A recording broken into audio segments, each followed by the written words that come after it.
Hi booktube and welcome back to my channel. I know we're almost like totally done with January, but I am finally jumping on the trend of sharing the 25 books I plan to read in 2025. You know how much of a bitch it's gonna be to pull all those books off of my shelves and then put them back on.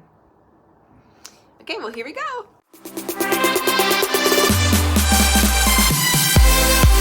So in case you guys don't know, I'm a pretty eclectic reader. I like to read from a lot of different genres. I don't know if you can tell based off of my bookshelf. So this was actually really hard for me to do. So I broke it down into 4 different genres and chose books from each genre. So up first, we have romance. So first up we have The Love of My Afterlife by Kirsty Greenwood, and on the back it says a recently deceased woman meets the one in the afterlife waiting room, scoring a second chance at life and love if she can find him on earth before 10 days are up. I have heard nothing but good things about this one. It's supposed to be a laugh out loud funny rom-com, which also promises that it's gonna have a beautiful story of self-discovery. All of my mutuals that have read it have given it 5 stars, so I have high hopes for this one. Next up we have A Taste of Sage by, I believe the author's name is Yafa S. Santos, and this follows a chef who has synesthesia. Am I saying that correctly? Who knows? And she can taste emotions in the foods that she eats. However, her restaurant starts to fail, and so then she has to start to work for none other than a very grumpy chef. So this is giving forced proximity, this is giving grumpy sunshine. We're getting a touch of like magic realism in here, and hopefully because she can taste emotions, this one is also going to be very emotional because I love deep explorations of emotions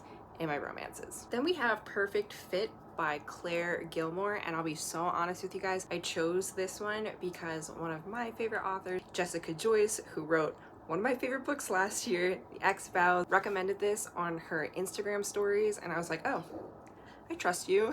I trust your writing, so hopefully we have similar taste in books. She said this has some good tension and yearning and banter, which I live for, and this is female main character fashion designer and male main character CEO. They apparently have to work together to create a new fashion line, so this is giving workplace romance. Again, a little bit of forced proximity, because when we have to work with people, that is for sure forced proximity, but it's also diving into the world of fashion, which I don't know much about.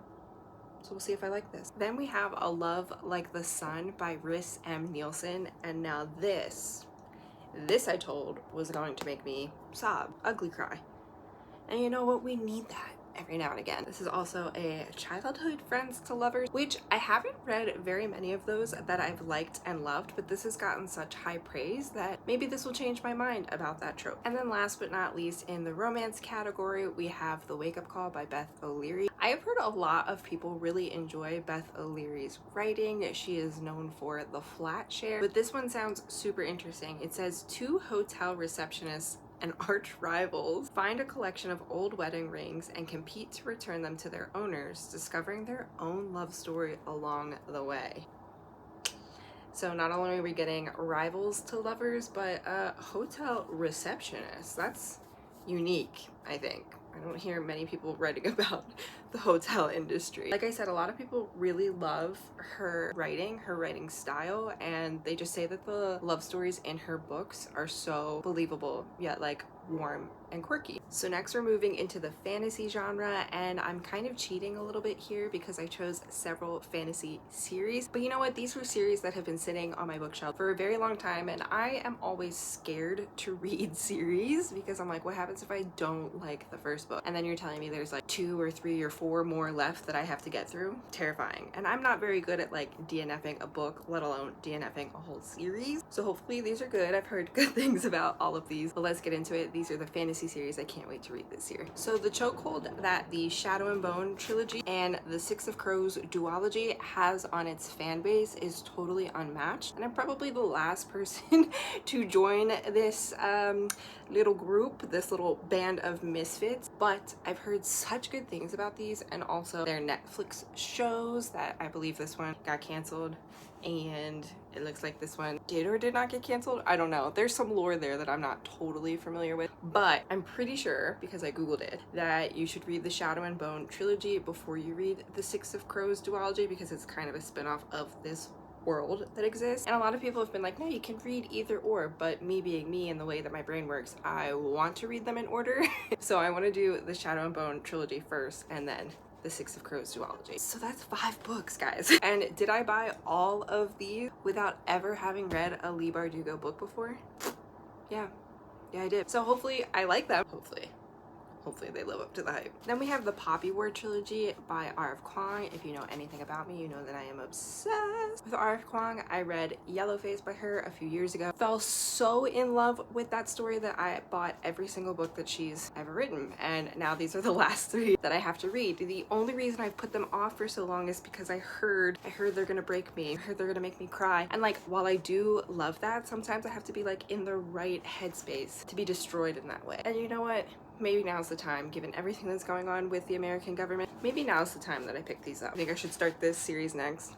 Let me know. And then last but not least, in the fantasy series category, we have the Atlas 6 trilogy. Again, Olivia Blake is one of my all-time favorite authors. I fell in love with her with Alone with You in the Ether, and the Masters of Death I read last year, and it became my entire personality. So I know that I'm going to love these. But again, when it comes to reading 3 books, I'm the type of person that likes to read the whole series in a row, back to back to back, so that I just don't forget all of the information that I've been given. But when you tell me that there's 3 or more books, my brain is kind of like, I can't read that. I can't read all of that. But we're closing in on the end of January, and I've already read 10 books, and I'm gonna finish my 11th today. So yeah, I do think I could do 3. And I do think I could do 3 in a month. So I'm between starting this trilogy or the Poppy War trilogy soonish, next month. I don't know, what do you guys think? Have you read either of those, and would you recommend either of those? Let me know. Okay, so then next up we have the young adult category, which I just recently got back into reading last year, and I found some serious bangers within that genre. And the ones that I picked off this list were ones that I found through mutuals on TikTok who give the absolute best recommendations, and I trust their taste in books, so I'm excited to share them with you. First up, we have Their Vicious Games by Joelle Wellington, which I was told is the Squid Games meets the Hunger Games. Now, I never watched the Squid Games because that's a little bit much for me in terms of like gore and horror and things like that, but I am a big fan of the Hunger Games, and I've also found that horror in books doesn't necessarily freak me out as much. I don't know why. Maybe I'm more of a visual learner. No, I know that I am. So I have a feeling that I will have a good time with this one. Apparently it's about a girl who gets into an Ivy League school but then is like publicly expelled, and so then she enters into sort of like competition to win her way back into her Ivy League school. So that's where the whole Hunger Games Squid Games thing come into play. But apparently the stakes are like super high in this one. One of my friends was like, I was asking myself the whole time, where are these kids' parents? And that kind of sold me on it. So this sounds like it'll be a good time. Sounds like it'll be very highly entertaining. Next up, we have True Love and Other Impossible Odds by Kristina Lee. And this one I actually found because Anne Leong, one of my other favorite young adult writers, recommended it on her story. But apparently this one follows 2 teens who live very different lives until their paths cross, and it's supposed to be a sweet story about the exploration of love and identity and overcoming life's challenges. Plus the cover of this is stunning. Like, how could you not? Sorry if my ring light ruins this, but I love it. And then we have Imogen, obviously, by Becky Albertalli, I believe it is. And this is a story about a girl who is a heterosexual ally to all of her queer friends, but then she goes off and visits one of her friends at college and starts to question her own sexuality. Again, I heard that this was like sweet, very heartfelt, a good, heartwarming YA story, a coming of age story, which I love those types of stories. And then last we have I Fell in Love with Hope. This is another book that I found through TikTok, and apparently it's very John Green-esque / 5 Feet Apart-esque. Love all of that. And it's about 2 terminally ill teenagers who fall in love. So will I cry during this? Probably, but I heard it's good. So, and then last but not least, we have our general fiction or more lit fic character-driven stories. I don't know if you guys know this about me. That's kind of originally the way that I started writing stories. I wrote more character-driven than plot-driven stories. Specifically in my Remember Me series, there's definitely like a love story happening underneath, but the main proponent of that story is the female main character's life, and specifically her life over several years as she overcomes grief. So I love an in-depth look at character and character arcs. I geek out over it. I think some of the best stories have the most flushed out characters. So secretly, this genre is my shit. So first up we have Ghost by Dolly Allerton, who my friend swears is one of the funniest writers she's ever had the honor of reading, and I think she actually met her too and said she's just as funny in person. But she also said this is definitely for fans of Sally Rooney, and as you'll see on this list, I am a fan of Sally Rooney, but apparently this is a story about a woman who gets ghosted, and so it takes a deep look at dating in today's world, which we know is not the best right now. So I heard it's gonna make me laugh, and when it comes to dating specifically in the modern age, I think we could all use a little chuckle about it, because it is kind of funny. Then, like I said, big Sally Rooney fan. I read Normal People last year and then watched the television show, and then just recently read Big Beautiful World, Where Are You? And the way that Sally Rooney writes characters that are deeply flawed but completely relatable and likable at the same time is just truly remarkable. I just think she makes her characters very, very real and very human-like, and you can kind of see yourself, if not in all of one character, at least in little parts of each, which makes you want to keep reading to learn more. Like I said, not very plot-driven with these stories, but they always make me think. Like when I finish a Sally Rooney, I close that book and I'm staring at the wall and I'm just like thinking about all the things that she said. So I've heard this one is really good and I can't wait to give it a try. Next up we have The Wedding People by Alison Espach?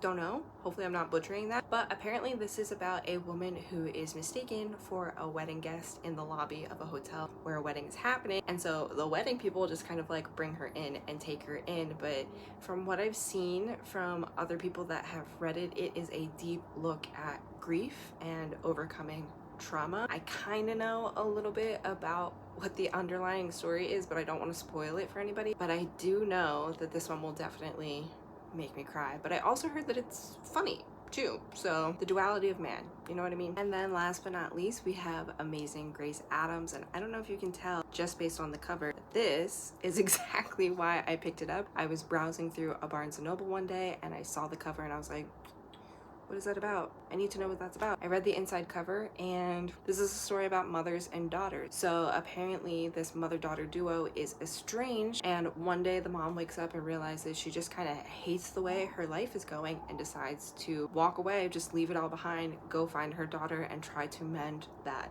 relationship. Do I think it'll make me cry? Yeah. Do I also think based on the cover it'll probably make me laugh too? I kind of hope so. This is definitely a look at complicated family dynamics. There's also going to be a look at how women navigate getting older and life changing, and I'm sure that it's going to be absolutely stunning. So there you have it, 25 books I can't wait to read in the year of 2025. Have you guys read any of these? Are you interested in reading any of these? Or is there something that I missed that you think is an absolute must read for this year? Let me know. Drop it in the comments. Don't forget to subscribe to my channel for more bookish content like this. And thank you for spending your time with me today. Here's to a year filled with amazing stories. I'll see you in the next one.